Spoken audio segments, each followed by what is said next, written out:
Hey guys, welcome back to my channel. If you're new here, my name is Anna and today I'm going to be talking about Thailand Island Paradise with EF Ultimate Break. If you're going on Thailand Getaway, this also applies to that trip because the Thailand Island Paradise is just the Thailand Getaway trip with like an extra island part added on. Same trip, just with a separate part. Before you go anywhere, I just want to let you know that I have a $100 discount code with EF Ultimate Break. I am an ambassador and I have been on 7 trips with EF Ultimate Break now, not counting the Switzerland brand ambassador trip, so technically 8. So I've definitely traveled with them a lot. I know how the company works, I know how the tours work, so if you are booking your first trip, feel free to reach out to me and ask any questions if I don't answer them in this video. But my $100 discount link applies to any trip. You can stack it on top of sales, and it's for all new first-time travelers with EF Ultimate Break. It will be linked in the description, and also don't forget to use code UAANNAR100 when booking through that link. So now getting to the review, I went on Thailand Island Paradise with EF this past New Year's, so 2024 into 2025. I did some solo travel before and some travel after. Super long flight to Southeast Asia. I wanted to make it worth it. That is also why I suggest going on the Island Paradise trip, which is 22 days versus just the 11-day getaway trip. But we kind of covered at least 5 different trips in this one trip. So EF has released a whole Thailand collection. In this one trip, we were able to do Thailand Getaway, the full moon party, New Year's Eve, Island Paradise, of course, because that was the trip I was on. But they also have like shorter legs of this itinerary. So if you're going to Bangkok, Chiang Mai, Phuket, Krabi, Koh Samui, Koh Tao, Koh Phangan. We went to all of those destinations, and information about all of that and the accommodations will be in this video. So that's pretty much why it's labeled Thailand review versus just the trip, because we covered a bunch of different trips all in one. So today I'm going to be talking about accommodations, food, transportation, packing, even though I have a separate packing video that's also linked in the description. I also talk about money, excursions, and random tips that I have, so definitely stay to the end or skip there. Those tips are pretty much going to be anything I wish I knew beforehand, so you definitely want to check that out. All of those chapters will be up. Feel free to skip around and check out whatever sections you need to, but now I will be getting into it, starting with accommodations.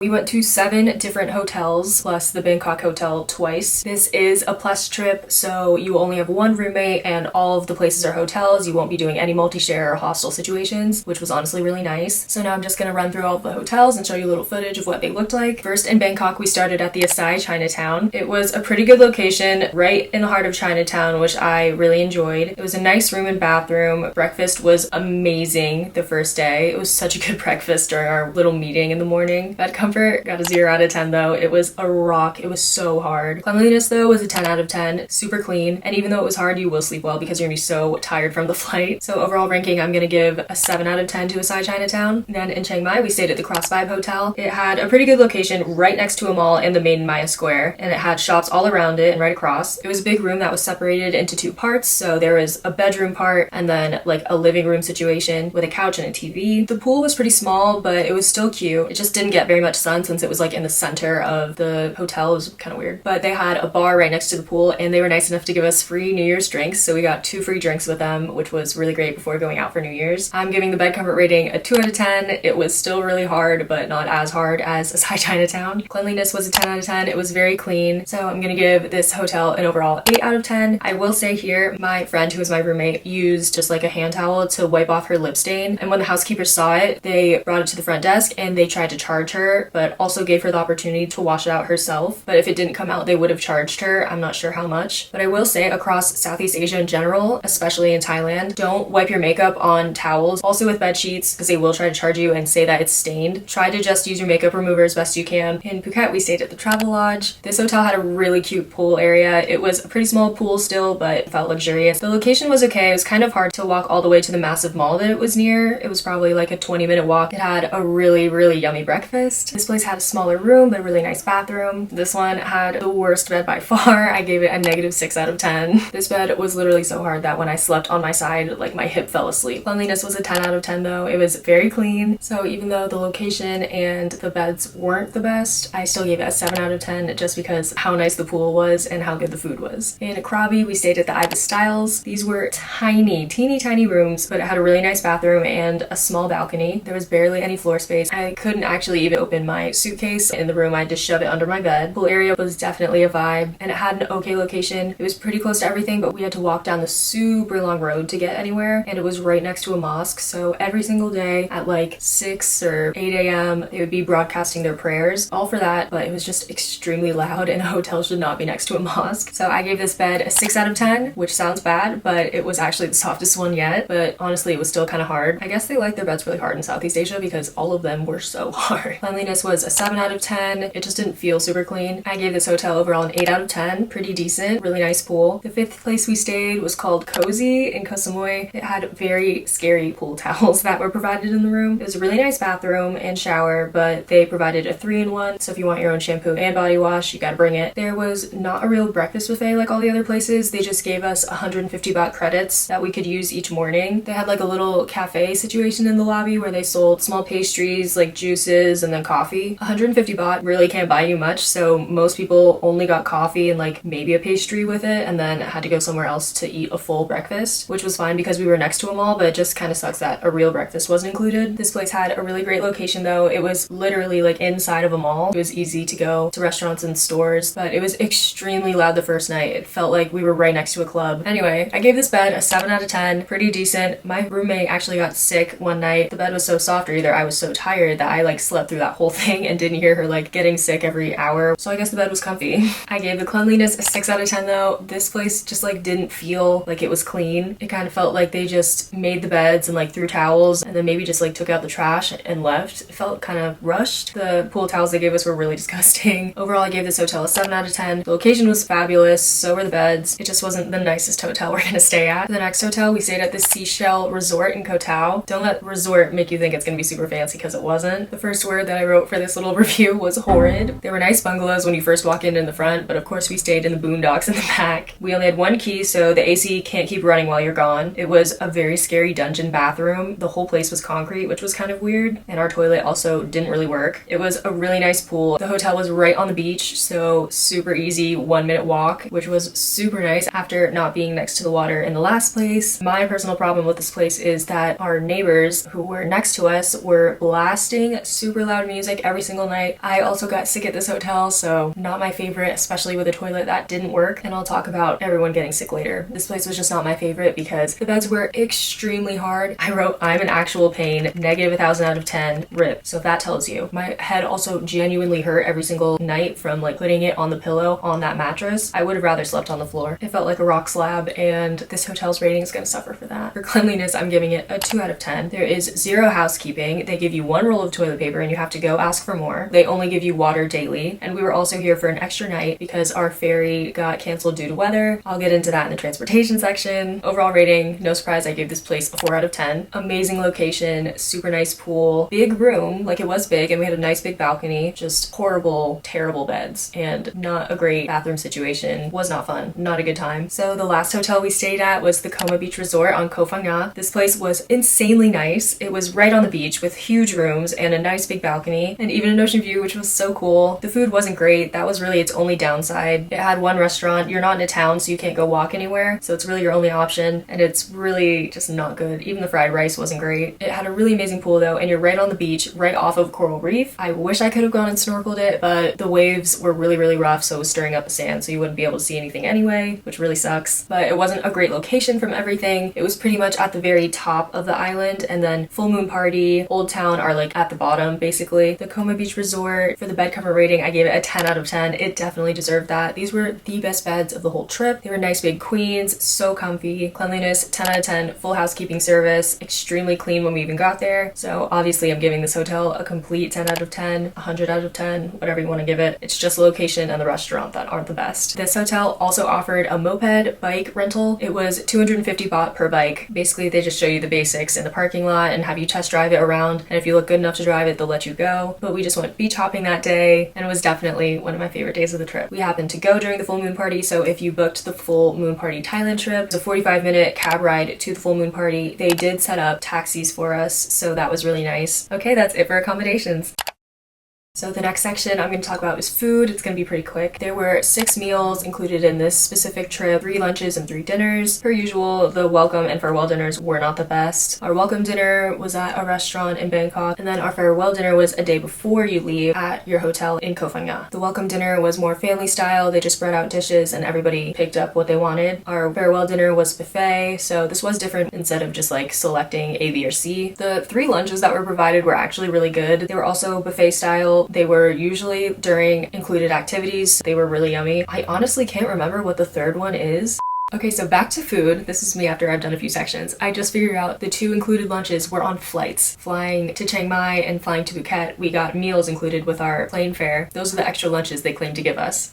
The 2nd included dinner is in Chiang Mai at a show, and it was actually really good. It was also family style. They just laid everything out on the table, and people with dietary restrictions were put in a specific section so they know where to bring what. But the food at this dinner was super yummy, and I still think about that soup. So for places I went to eat myself, Pastel Rooftop in Bangkok was very expensive, but it was really yummy, and the vibes were so good. It was like probably an average of $60 per meal, and in Bangkok that's an insane amount to pay because I could get a full dinner for $2. So you're definitely paying for the ambiance. It was a really pretty rooftop. You have an entire view of the Bangkok skyline. They also have a DJ playing, and then around like 10 they started bringing out live music to go with the DJ, so this like bongo guy came out, and it was actually like really fun. In Krabi we ate at The Last Fisherman. They had really good burgers and milkshakes, so if you want a taste of home, head there. Also in Krabi we went to Tan Tribe Cafe. It was an amazing brunch. I wish we had found it the first day because we only had 1 meal there, and I wish we could have eaten there for every single meal. You can't have dinner there unfortunately because it closes early at 6, but breakfast and lunch I would go there the entire time you're in Krabi. And that is pretty much it for food. Not many other places stood out for me, and it's kind of embarrassing that most of them are American places, but you can only eat pad thai so much, so when you're wanting a taste of home, go to these places. So now we're moving on to excursions.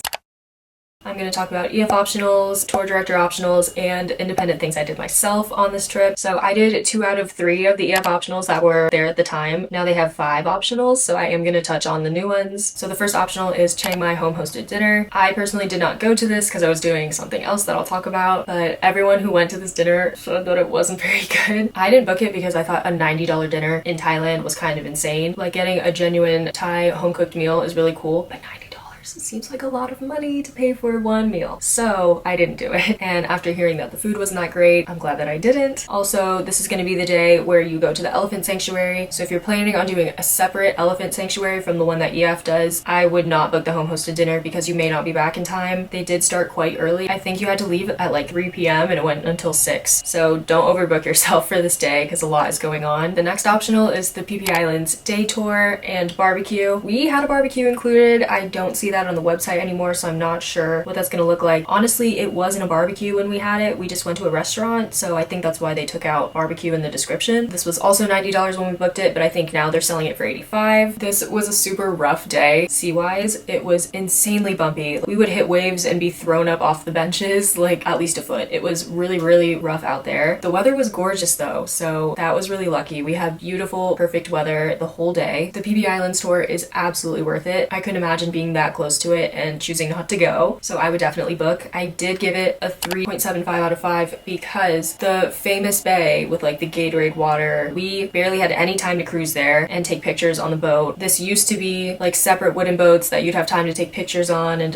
but they've changed the tour because they don't go to the Phi Phi Islands anymore, and they added Krabi, which I think is great because Krabi was really fun, but you just have less time at that one photo spot, and I wish we had had more because I got like maybe 2 pictures, which really sucked. So the last EF optional that was offered for me was Angkong Island. 5 out of 5 right out of the gate. Definitely book it. This was definitely like my favorite day of the trip. We were able to go to a few beaches and we were able to do this hike. That was my favorite part. I get people that don't want to do hikes, but seeing this view from the viewpoint was insane, and I thought only Bali could look like that. Definitely a fun hike to do. It only took us, I would say, 20 minutes. It is all inclined. It's all stairs. It was rough. We were sweating. We needed water. Some people that weren't super confident about their abilities needed some extra time time at the top and at each stop. But what's nice about that hike is there are stops. There are like 7 different viewpoints, I think. The first and the last were the best. So I definitely recommend doing that if you are gonna do this excursion, because that's what really made it worth it for me. We also had lunch included and just some time on the beach at the sandbar to chill, and it was just a really fun day. And it was a half-day excursion, so you do have time at night to like go out, go to dinner. So now they are also offering 2 more excursions that they didn't offer for my trip. The Ban Nai Nong community visit, that is $55. I don't know if that would be worth it. Obviously, that's up to you. If I were going, I probably wouldn't book it. EF has just the smallest description of it, so I would do some TikTok research, find out for yourselves what that really is. They also are offering a cooking class in Krabi for $50. I, right off the bat, would recommend don't do it unless you, for some reason, really have to do a cooking class. And in that case, I would say do it in a different location, because I loved Krabi. We only had 2 days there, so we really didn't have much time. Time was very limited. We went to a beach club our second day, and I wish we would have woken up early that day and did something else, but we slept in. The trip gets to you, I will say. It's not just a relaxing beach hopping trip. It was pretty hard on the body. It was a super fun island, and I would say don't waste your time doing a cooking class there. So now I'm going to be talking about tour director optional activities. My tour director was Dream, and she offered 3 optionals. The first optional was a Thai massage in Bangkok at our hotel, and it was 1100 baht, about $29-30. I did book this, and it was honestly really weird because it was in our hotel room, and these ladies just came in and put stuff over our bed so the oil wouldn't get on our sheets, which was good. But it was just kind of weird because it wasn't in like a spa. We had to like turn our heads because we were just on a pillow. Luckily, my roommate was like, "You should put on spa music." So I put on a random YouTube spa music thing, and it would have been so awkward if it was silent that entire time, because they were like grunting and talking to each other, and I don't know, you couldn't just really relax like you can at a spa, so I thought it was kind of weird. And honestly, overpriced for what you can get in Thailand. This was not cheap. So of course, $30 to us sounds insanely cheap for a 1-hour massage, but you can get it for much cheaper there and better quality. So if they offer this, I would honestly say wait until the islands to get a massage, because it's gonna be way cheaper and way better. For the Thai massage, I give it like a 2 out of 5. She did do well. It was just kind of a weird situation, and they kept going to get on their phones and like calling people, and I thought that was strange. The second tour director optional was a Thai boxing match in Chiang Mai, and that was 1,000 baht, about like $28. I personally thought that was a little much for just a Thai boxing match, so I did not book it, and then everyone ended up going, but one girl got sick, so she gave up a free spot and I took it, so thank you, Rebecca.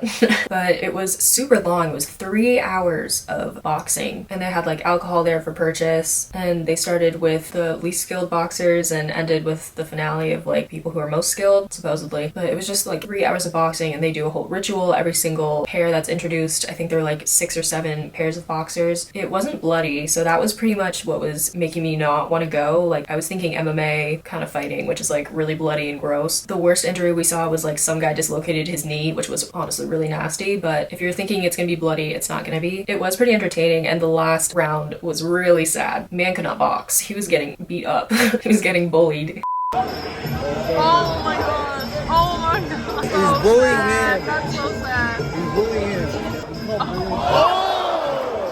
But anyway, if you want to go see Thai boxing, they might offer it. I would give it a 3 out of 5. I thought it was entertaining, but would I have spent $30 on it? No. The last optional she offered was a ladyboy show in Phuket. This was 1,200 baht, so around like $35, and it was a whole production. For this one at the Simon Theater, if you're thinking it's going to be drag, which some can be, it was not that. It was like a whole Vegas show. Like, it was big, and they had costume changes, there were acts, like it was a full thing. So I did think the price of $35 was justified, but I would have rather gone to a drag one. I think that would have been fun. It would have been like more interactive. So if you're going to the Simon Cabaret, just know it's going to be a production. It's not going to be a drag. But all of the ladies were beautiful. They were giving, like, it was still fun. The Ladyboy show, I gave a 4 out of 5. It was very entertaining. You could tell they put work into it and effort, and it was a cultural experience for sure. Okay, so now I'm going to talk about my independent activities, things that I booked on my own, or just activities I did while I was there. So the first thing I did in Bangkok was a head spa, and I know this is all over TikTok. You've probably heard of it. So I did a full head spa treatment at Lele Studio in Bangkok. It was 2,790 baht, so about 50 USD for a 2-hour head spa. That is insane. This was a 17-step process. We had a hair onsen. They were massaging our shoulders, neck, and head. We did a bunch of hair masks, a bunch of hair treatments. They gave us scalp massage, and then they gave us a facial and facial massage, which I didn't remember even booking, after they blow dry your hair for you and then give you tea and a foot massager, which was just so relaxing. So 100% recommend that place. It felt so nice. nice. I came out very refreshed and relaxed. So if you want an amazing head spa experience, definitely go to Lele's studio. You can chat with them on WhatsApp, and then that's how I booked before I left because they are popular. It might be booked up. Don't try to just walk in. Definitely have an appointment with them. The second thing that I did was a get your guide tour to an elephant sanctuary and sticky waterfall. So there is a famous like sticky waterfall near Chiang Mai. It was about an hour away. It was inside a national park. I don't know if they charged an entry fee. It was probably included in my tour if they do, but basically you just walk down these stairs and then climb up a sticky waterfall. It's pretty long. If you just went straight and didn't stop to take pictures or anything and just climbed up, it would probably be like 15 minutes, but just experiencing it was really fun. So I wore a bikini for this initially because they gave us time to change. I started going down the steps and I saw everyone was in like active wear. No one was wearing a swimsuit except for maybe a few guys, and I hiked right back up and I changed back into my Gymshark skirt dress, whatever it is. So if you're gonna do this, wear active wear. You don't need to wear a swimsuit. My Gymshark dress worked out great. It was the perfect thing to wear because it also had pockets that I could put my phone in when I was using the rope to climb. There are no parts that are slippery, but there are ropes to help you climb when it gets a little steep, but it's not challenging at all. Like I wasn't heavy breathing or sweating at any point. So that alone was super fun. And then we got an included lunch, and then they brought us to an elephant sanctuary. We went to New Elephant Home Sanctuary in Chiang Mai. After hearing a bunch of nightmare experiences about elephant sanctuaries, I definitely wanted to do my research and find an ethical one. I know that the EF one that they bring you to is very ethical. There's not even touching or feeding or any interaction with the animals. You're just watching them and trekking to find them. And while that is great, and I'm glad that EF is doing that, I definitely knew I wanted to feed and like interact. You can still do that while being ethical versus the ones that bathe and force the elephants to go in certain places and stuff like that. So definitely read reviews if you're not going to do this tour and are thinking about doing a different elephant sanctuary. You need to educate yourself on maltreatment of elephants in Thailand. It is a big decision. You definitely don't want to make the wrong choice and support a sanctuary that's treating them harmfully. While this is supposed to be fun, definitely put some time into making the right decision, or just book this tour with the link in the description.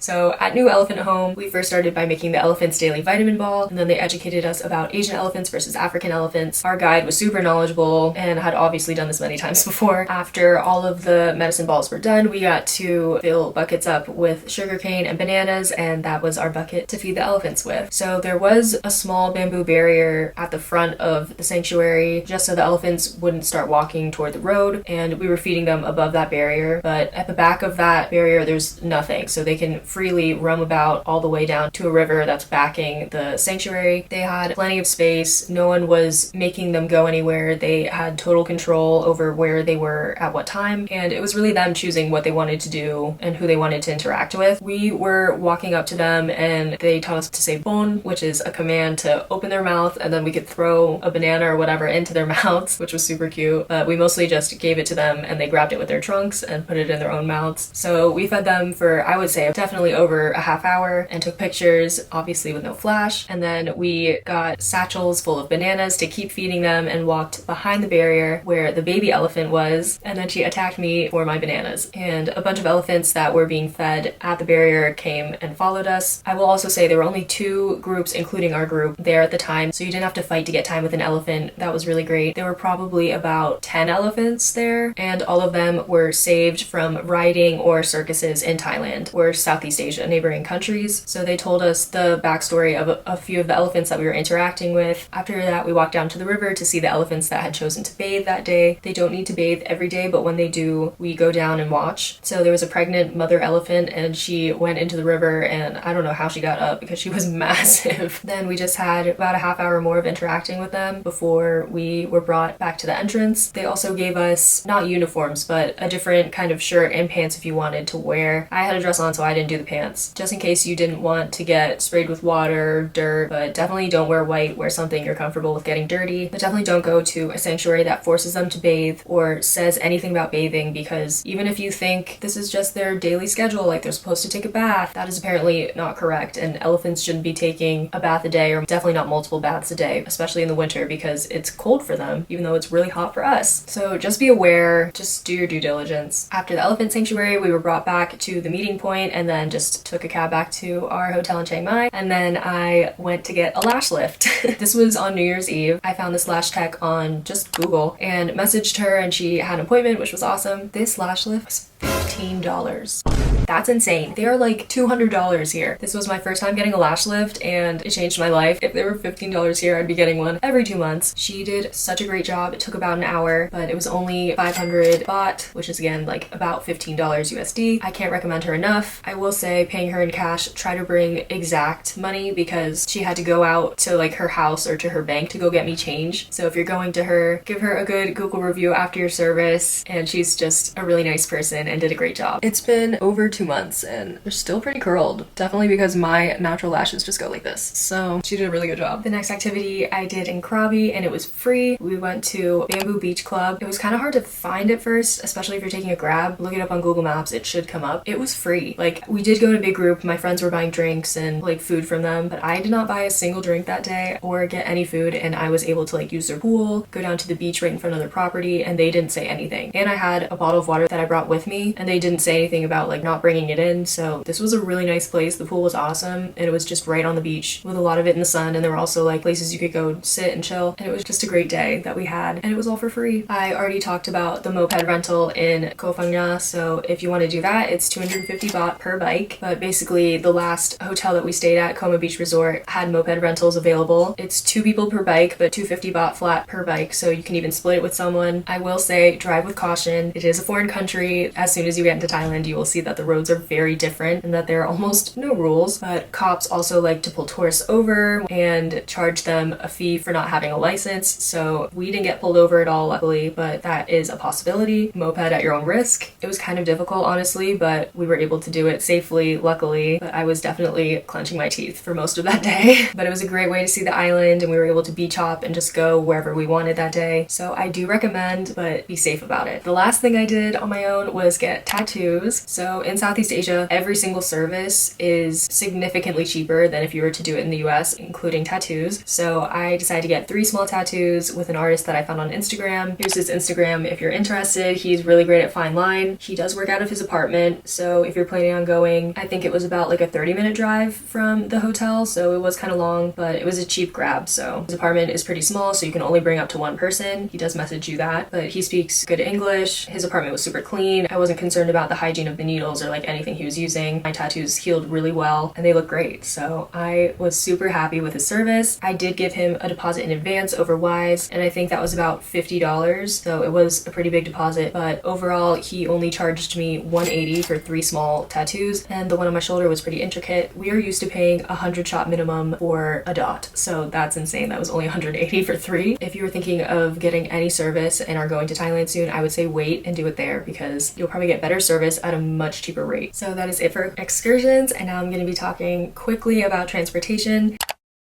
There are a ton of different transportation methods used on this trip. You use buses, vans, ferries, planes, and a lot of tuk-tuks. So I'm just gonna go over quickly what you use when. So in Bangkok, it's primarily buses that you just use to get from temple to temple the first day. And wherever else you need to go, it's just 1 EF bus. Then you fly to Chiang Mai, which is like an hour and a half. The flight from Chiang Mai to Phuket is an hour. Then you have a 3-hour drive to Phuket by bus. Then you have a 3-hour drive from Phuket to Krabi by bus. From Krabi, you have a 3-hour drive in vans to the pier to get on the ferry to Koh Samui, which is an hour. Then from Koh Samui, you have a 2-hour ferry to Koh Tao, a 1.5-hour ferry from Koh Tao to Phang Nga, and then going back to Bangkok, you have a 45-minute ferry, a 45-minute drive to the airport in Koh Samui, a 1.5-hour flight from Koh Samui to Bangkok, and then an hour drive, depending on traffic, could be longer, from the airport in Bangkok to your hotel. It's an extremely long travel day in that last stretch. I would definitely say when you're going back to Bangkok, don't have anything booked that day because there can definitely be delays. Our flight was delayed, or your ferry can be delayed, so you never know what's going to mess up when, having all of these methods of transportation. So don't have any appointments booked for anything you want to do that last day, even though that might be your last chance in Bangkok. If you want to do more in Bangkok, I definitely felt like we didn't have enough time, so I would definitely encourage extending your trip. All you have to do if you're booking flights 3F is submit a ticket that you want to extend until which date, and then they'll book your flight for that day. Bangkok is massive and there's a lot to do. Like, I did not expect Bangkok to be as big as it was. If you want to get anywhere quickly, the fastest way is by a grab bike, hiring a grab, which is basically Uber, and then getting on a moped. Booking a grab car can take a really long time if you're trying to get somewhere. If you're just one person, I would suggest getting a bike. They are pretty safe, like they are safer than I would think they are. So here are just some of my thoughts that I had about the transportation during this trip. All of the ferries were pretty late in the day or like in the afternoon, and I wish we got on like a 9 a.m. ferry to go to whatever island, because even though it says you have 2 days in whatever island, it's really a day and a half, because once you get there, you pretty much only have time for dinner, unfortunately. I wish they would just change it and bump things earlier so that we had more time on the island during the day. For your flights, there is a bag weight limit. It was 44 pounds or 20 kilograms. A lot of us were over, especially on our last flight to Bangkok. A girl was like 13 pounds over and she still didn't get charged for having an overweight bag, so that was really nice. None of us got charged. They didn't really care, or enough people had super light baggage to counteract her super heavy one. So I'm not going to guarantee that this will be the same for you, but none of us got charged on any of our flights for having overweight baggage. Also, only one checked bag and one personal item are included in your ticket, so if you have a checked bag and a carry-on, normally they would charge you for another bag to check, but a lot of people had that and weren't charged either, so maybe these are just rules to scare us, but the rules weren't enforced whatsoever. So for the ferries, we were told that it wasn't a weight limit, but it was a size limit of our suitcase, and that any suitcase over 24 inches tall was going to be an extra 200 baht fee. No one was charged for this. No bags were measured, so not sure why we were told that, but I think my tour director was just trying to be extra cautious and didn't want that to come up without notifying us first. So luckily no one was charged. Hopefully future tours don't get charged either, but like her, I'm just gonna let you know this in case that happens. So our ferry to Koh Phangan was delayed a day due to really strong wind and a super choppy sea. We unfortunately had to stay on Koh Tao for an extra day. Koh Phangan is like one of the best stops on the trip, so really sucks that we got stuck on Koh Tao. But I happened to be sick the day we were supposed to leave, so I was honestly happy I had the day to just be sick in the hotel and not have to get on a ferry. That would have been awful. So just know that the ferries can definitely be delayed hours or a day depending on how severe the weather is. Obviously EF cannot control the weather, so you just gotta roll with the punches. But even though our ferry was delayed a day, when we tried to get on that ferry the next day, it was delayed 4 hours. So we had 2 delays back to back. We just had to stay at the ferry terminal. It was rough. It was really hot. Just be aware that delays happen. You just gotta deal with it. So on the flights, even if they're an hour and a half like these were, we still got a meal included with our flight, which was interesting. And it was like pretty good food, honestly. Okay, so now for money and budgeting.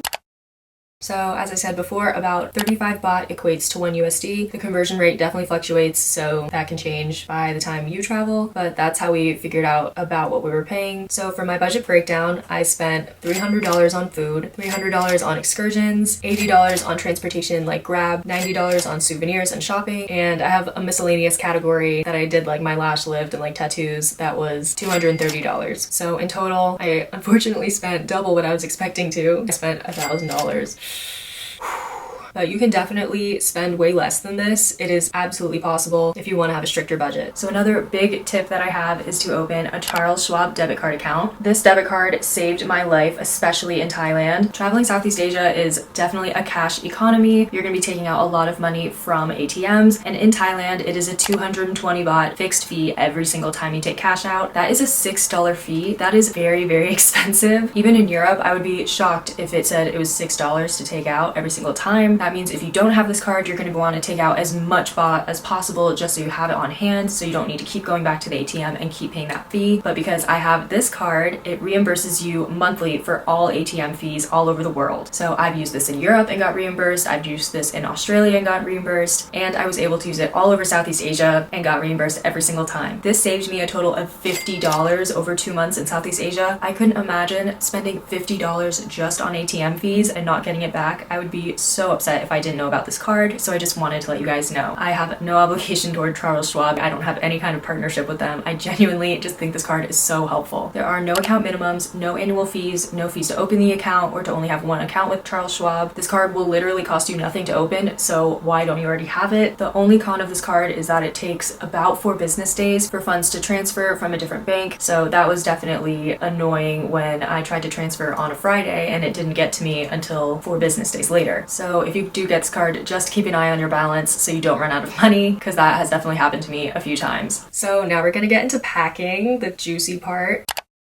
I've seen so many questions asking about this. I do have a separate packing video where I go way more into detail about what I brought, what I think you don't need to bring, and it's an unpacking video. So I filmed this after I got back versus before I left, which I think is a lot more helpful. But I'm just gonna go into a few things that I think you need for this trip specifically versus all of Southeast Asia, which is what I talk about in my other video. But if you've already watched that packing video, you can skip this pretty much. I don't think I really talk about anything different that you would need for this trip and not Southeast Asia in general. But if you've already watched that packing video, there's definitely gonna be a lot of repeats. So for clothes, think like flowy, thin linen pieces, beach aesthetic, swimsuits, and athletic materials because it's freaking hot. Swimsuits. You need so many swimsuits. This is definitely the trip that I've used the most swimsuits on. When I've brought like over 10 swimsuits for other trip, you best believe I brought like 25 for this one. If you want to be conservative with your packing, I'd say you need like 3 to 5 swimsuits. But if you want to have one for every single time you're going to be in a swimsuit, I would say 8 to 10. I always go overboard, clearly. For clothes, I would say bring all of the like linen pants, dresses, tops that you have. Anything linen will go. So for dresses, I personally only wore a dress like 1 or 2 times. I don't love dressing up, and in windy places like this, I don't want to be wearing a dress. Most people in Thailand dress like casual, low-key beach vibe, but it's your trip, so just bring what you know you're gonna wear is really what I'm trying to say. Don't bring a ton of dresses if you're like, I'm probably not gonna want to wear that, or anything you're just gonna wear once besides like a New Year's dress, because I get that, I brought that. Don't bring it because your bag's gonna be so heavy for no reason. So I'm gonna touch on weather really quickly. Bangkok is really hot. In Bangkok's winter, it was really, really hot. I don't know how people go in like August or their summer because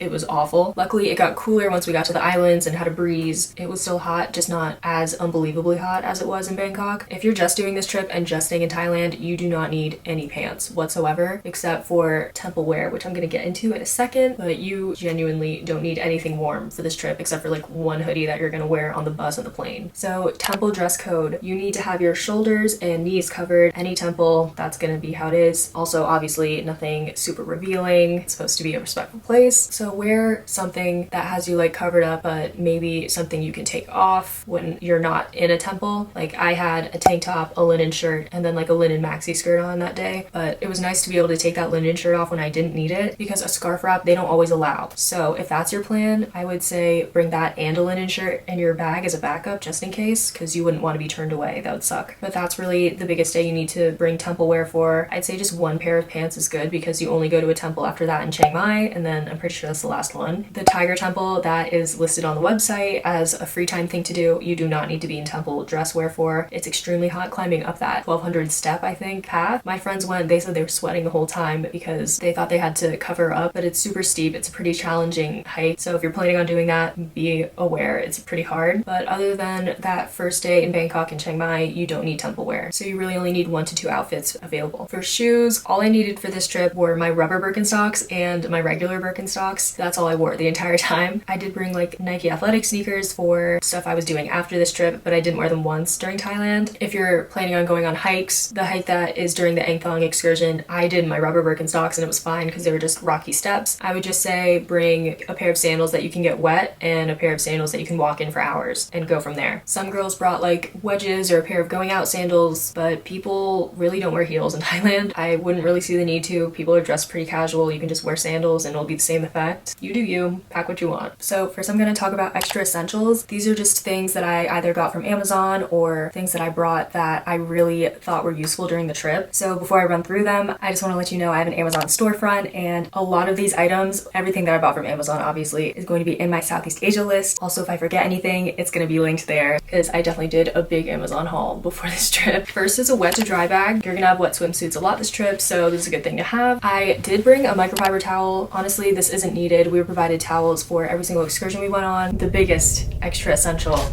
medicine. I have everything I could possibly need in here, and I definitely used a lot of it, but the thing that you're gonna need the most are Imodium and Dramamine. A lot of people were motion sick during this trip, and if you're prone to that, you absolutely need a lot of Dramamine. All of us got what we think was norovirus during the trip, and we were all dying for 24 hours, and then the next day we'd feel fine. So it wasn't food poisoning because even when there was nothing left in our stomachs, we were still so down bad. Definitely have Imodium on you, whether norovirus is going around or not. If you take anything away from this, pack pack that. Another thing that I brought were electrolyte packets. I brought the ones from The Cure. You're definitely gonna be dehydrated during this trip. Another essential is an air tag. Going to Asia, my bag was left at my layover, so having the peace of mind that it was on the way once I landed was so nice to have. But obviously seeing that my bag hadn't made it on the plane wasn't a great feeling, but I knew that it was left and I wasn't waiting at the checked baggage claim for it, so it really was good to know where it is. If you're flying internationally and you don't have an air tag, what are you doing? They're pretty cheap. Just get one on Amazon, have that peace of mind. You don't want your bag going missing. Another essential is a reusable water bottle. A lot of the time the water bottle that they would give us in the room was made of glass, so you can't carry that around obviously. So I would just have one that you can always fill up with water when you need it, preferably insulated because it's so hot. My next essential is an eye mask. I used this all the time. If you need darkness to sleep, bring an eye mask. Also, your roommate could be doing something and need to turn the lights on and blah blah blah. So this was just really nice to have. Another essential for my girlies are these hair clips. I definitely wore this white one a lot, probably every day, honestly.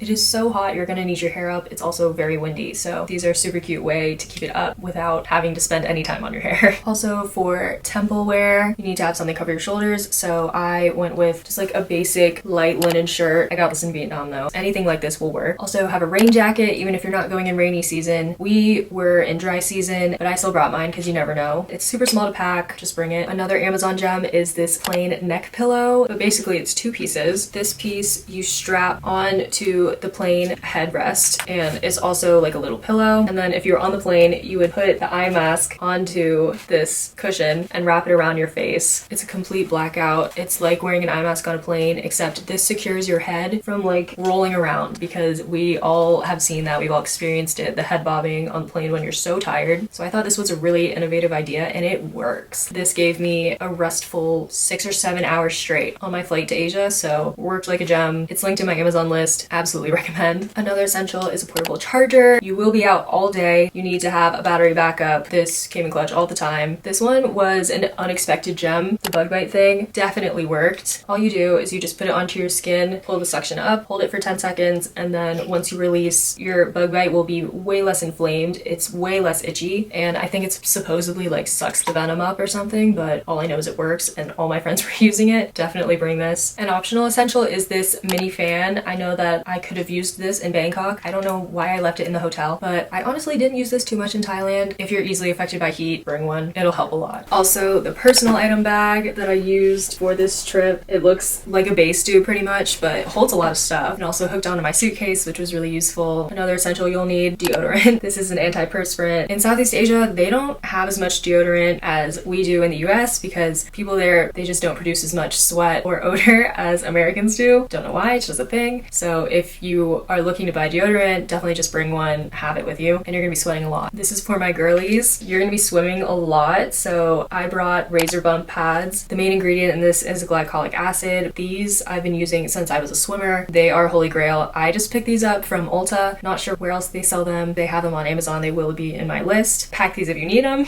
Another essential is this universal adapter. It has every single outlet possible. So they did have a lot of American outlets. I use this because it has 4 USB ports, so I can charge 4 things at once, which is really useful when you're traveling because everything's going to be dead and need to be charged. Another essential was my GoPro. I have a super old Hero 6 black, but it still works. But I just used that whenever we were snorkeling, which was a lot on this trip. And I also had this floaty case. This Duo came in handy, and you will see the underwater footage on my blogs. On my Amazon, I also have a cheaper underwater camera linked and an underwater phone case thing. I don't always trust those because if your phone goes, what are you gonna have? Nothing. But there is a cheap underwater camera that's linked that you can use so you don't have to risk your phone. Another essential is a money pouch. My tiny little wallet could not handle all of the cash that I'd be using. Thailand is definitely a very cash forward place. You could use card in some restaurants and some shops, but mostly I was paying with cash. There are also coins that are used with baht, so those could not fit in my wallet, so this was definitely a really good purchase. A gem on any trip, noise canceling headphones. I personally have Sony's, but obviously any noise canceling headphones will work. Another essential is this wrinkle release spray. Since you're gonna be wearing a lot of linen, this really came in handy. This really helped me not look like I was living out of my suitcase for 2 months. Also, there is a good bit of free time and downtime on this trip, so I brought my little iPad with a bunch of books loaded onto it. Definitely have something to entertain you when you're like on the ferry safaris or on van rides because it can be long, and if you're someone who can't sleep in those situations, you're gonna want something to do. I would also definitely bring hand sanitizer of some sort. I feel like spray hand sanitizer is the easiest. Also, this face spray is my Lord and Savior. I use this all the time, even at home. It's just a good midday refresh, or if you're not feeling like washing your face, you're feeling lazy, do this instead. To all my acne prone people, definitely buy this. It's basically an antimicrobial spray that will just cleanse your face of all the bacteria. This is my holy grail to not breaking out as much on vacation. And finally, I would just say bring something to document this trip because it's going to be one of the most gorgeous trips of your life. I brought my little Canon f1.80. I bought it right before this trip because my G7X is cracked. RIP. I still haven't had it fixed, but even when I do, I'm gonna keep this because I love how small and portable this is, and it takes great pictures. It also gives like a more vintage film look that I like versus the super professional look of the G7X. So if you want a cheaper digicam, I would definitely recommend this one. I got it for about $200 secondhand, and I took all of these pictures with it. Now I'm gonna touch on a few things that you should wait to buy in Thailand. First thing is bug spray. This is the Thai bug spray that everyone uses. This is just a super mini size, but it's way cheaper than the bug spray you're gonna buy here, and it's not aerosol spray. Just wait to buy it. It's gonna be way cheaper. Just look for the pink top. It's everywhere in 7-Eleven. I would also wait to buy body sunscreen. It's gonna be way cheaper there. As I said before, wait to buy toilet paper or baby wipes until you get to Thailand because it's gonna be way cheaper and you're not gonna need it until you get there anyway. Why spend more money? If you need like travel toothpaste, anything travel size that's like basic and probably gonna be there, I would just wait to buy it there. I bought travel toothpaste there. It was probably less than 20 cents. The travel toothpaste here is like $3. So why spend more money and pack more when you can just buy it as soon as you get there? If you are staying at the Acai in Chinatown, there is a 7-Eleven directly under the hotel. So as soon as you check in, you can just go to that 7-Eleven and stock up on everything you need. It was really, really convenient. We were in that 7-Eleven all the time. So we are officially at the last section. These are my extra random tips. My first tip is to bring a reusable water bottle. I already talked about this in packing, but bring one because a lot of the water bottles that are provided to you in the room are made of glass. Obviously, you don't want to bring that around, so bring a water bottle that you can pour that into. I had one and I used it a ton. I would definitely bring one for this trip. I just want to say something about shopping really fast. You might think that everything is cheaper in Thailand, but not everything is. Anything that's imported from the US or Europe is probably going to cost the same, if not more. American brands like Cetaphil, I got this taken away at the Singapore airport because I forgot to put it in my checked luggage, so I went to buy it in Thailand thinking it'd be way cheaper. It was the same exact price. Also, I went to get Sol de Janeiro thinking it was going to be cheaper than it would be here. It actually ended up being $10 more because it's a European brand. That was really disappointing, and I didn't even think to look at the price. Definitely check before you buy things, especially if they're from a non-Asian brand. Another tip is that the traffic is absolutely horrible in Bangkok. It is the worst I've ever seen, and I'm from the DMV area. We have horrible traffic. I've never seen traffic like Bangkok. It was shocking to me. You're just sitting there for so long. You can't get anywhere, especially if you're in a car. As I said in the transportation section, call a grab bike if you want to get somewhere really quickly. That's the only way, especially if you're just one person and not trying to get somewhere with friends. Call a bike. It'll get you there. Another tip is when you get to Chiang Mai and you're going up to the temple, it is an insanely windy road, extremely tight turns, and you're going up basically a mountain. They didn't tell us this before. Take a Dramamine if you're prone to motion sickness. It'll help a lot because a lot of people in the car were like, not feeling good. For this tip, I cannot emphasize this enough. Bring Kleenex or baby wipes with you always if you're a girl, because in Southeast Asia, they do not have toilet paper. They really don't use it. We ran into this many times, especially when we would have random pee stops off the bus at rest stops. You need to have your own toilet paper because it's probably not going to be there. So once you get into Bangkok, just go to 7-Eleven and buy a really cheap pack. It's going to be less than $1. Totally worth it, and you're going to need it. This is a tip if you're planning on going on a New Year's Eve departure. If you really want to have a memorable New Year's, which I think is what these trips are for, I would definitely book the 28th departure versus the 26th. I originally had the 28th booked, and then not enough people signed up, so we were moved to the 26th departure, which had New Year's in Chiang Mai. Unfortunately, we were supposed to have New Year's in Bangkok, and I think it would have been much better because Chiang Mai was pretty small. Although they had good fireworks, there was like one rooftop and it was insanely expensive to book. I would definitely try not to have New Year's in Chiang Mai. Book on the 28th departure and you're gonna have New Year's in Bangkok. There are a million rooftops to choose from. So if you're planning on going on New Year's, that's my tip to you. Chiang Mai was not it.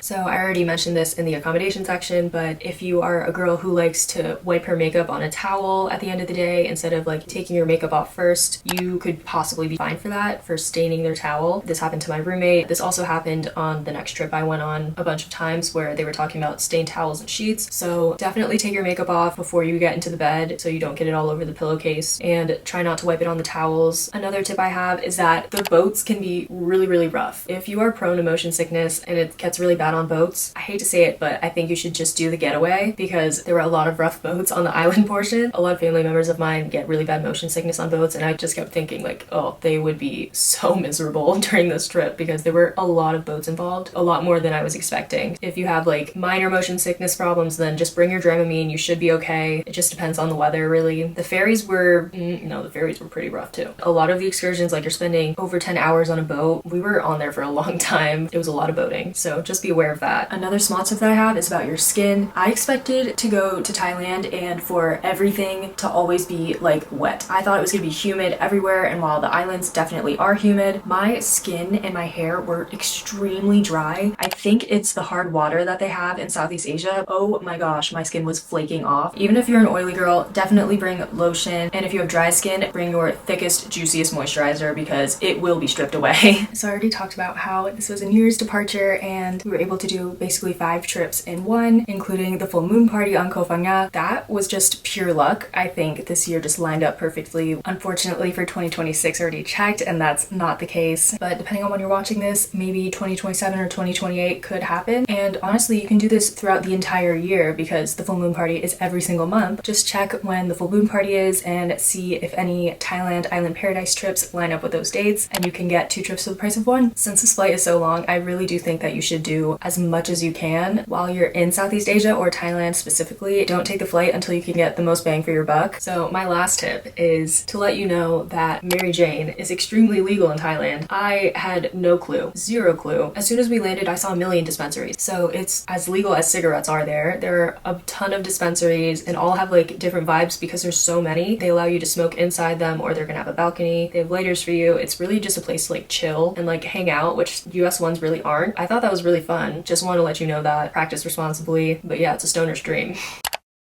Okay, we have officially gotten to the end of the video. Thank you for sticking with me. Overall, I'm gonna give this trip a 4.5 out of 5. It was definitely as amazing as I expected. It was just like little logistical issues that I think could be improved, but this trip was honestly so fun, and it has skyrocketed up to my 2nd spot. So out of the 7 trips that I've been on, it is now my 2nd favorite. First going to Australia and New Zealand has a special place in my heart. I feel like Thailand's kind of blowing up as a destination to visit. Jay Alvarez and Alexis Run started that a long time ago, but now I feel like everybody's going. It's an amazing place to visit, and I'm so excited for you if you're going. And if you're not going and just watching this, you should book the trip. But that is it for this video. Thank you for sticking with me. I really appreciate anyone who watches these videos or anyone who uses my code because I put a lot of work into my content. But if you have any questions or I forgot to cover something, feel free to comment or message me on Instagram at Anna Richter. I'll be sure to answer. But my Thailand vlogs are up, so definitely check those out if you haven't already. And I also have other Southeast Asia content up. I went on a month-long trip with G Adventures, so feel free to look at that as well. But thank you for watching, and see you in the next one.